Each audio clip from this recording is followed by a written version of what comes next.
We watched Luke play several times when he was in high school, and plus we've had good athletes from Gibbon before or after.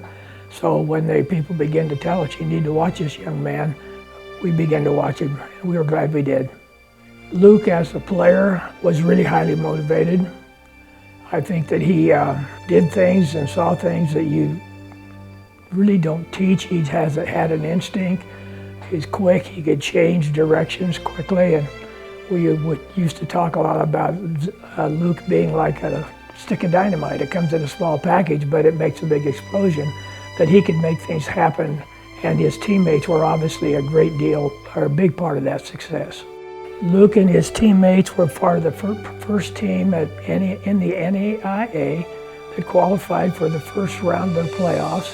It was against Mars Hill in North Carolina, and UNK, or excuse me, Kearney State won that game at 9-6.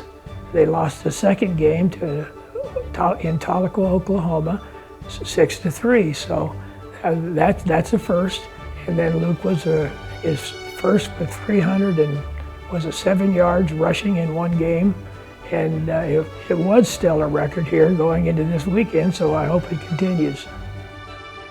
When Luke came, he made a comment to Coach Brenner that education was very important. He knew that he needed to get a good, sound foundation.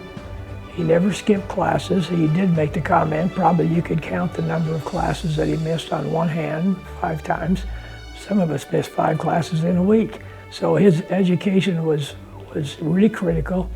He had some instructors in some of his classes that helped him when he struggled and went out of their way to help him.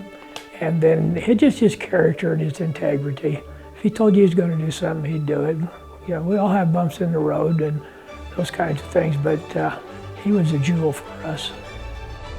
We're so proud that you became a Loper, but we're just as proud of what you accomplished since you graduated and ended up in Seattle. Taught for 8 years between SEM and the school in Seattle, and then you started some coffee shops.